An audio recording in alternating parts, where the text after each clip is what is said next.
მირიან მეფის ქუჩაზე AK ჯგუფის ოფიციალური მფლობელი და დირექტორი მერი შოთაძეც გამოჩნდა.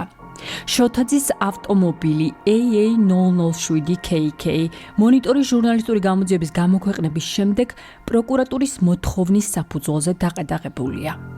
თავდაპირველად მერი შოთაძე რუსულენოვან ჯგუფში მუშაობდა, მოგვიანებით კი შენარჩუნების, ანუ თაღლითური ჯგუფის უფრო მაღალი რგოლის ხელმძღვანელი გახდა.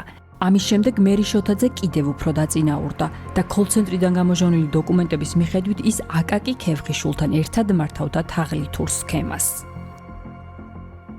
38 წლის მერი შოთაძე გამოგონილ სახელს ქსენია კოენს იყენებდა. შოთაძეს სკამერების საკუთარი ჯგუფი ჰყავდა, რომლებსაც ტოპ აგენტებს უწოდებდა და მათგან დღეში მინიმუმ $30,000 გამომუშავებას მოითხოვდა. თვის ბოლომდე დღეში გვჭირდება 30,000 და სანამ 30,000 არ გავატარებთ დღეში, იცოდეთ აქედანვე, არ გავდივარ სამსახურიდან.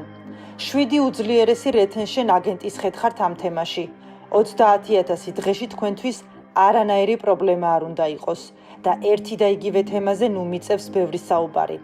დაფუშეთ თქვენი კლიენტები და ფული გაატარეთ.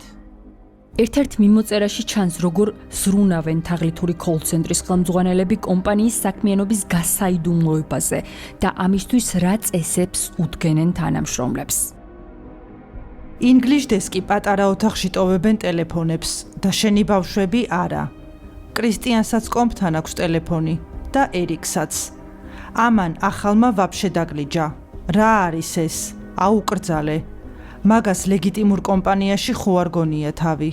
მერი შოთაძის უძრავი და მოძრავი გონება, მათ შორის წილები სხვადასხვა კომპანიაში ამჟამად დაყადაღებულია.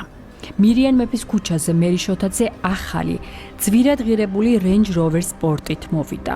ავტომობილი, რომელსაც შოთაძე მართავს დაახლოებით $150,000 ღირს და სხვაზეა რეგისტრირებული.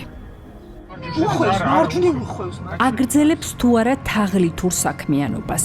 პარკინგიდან გამოსულ Range Rover-ს ჩვენ უკან გავყევით. ის სასტუმრო ამბასადორთან გაჩერდა.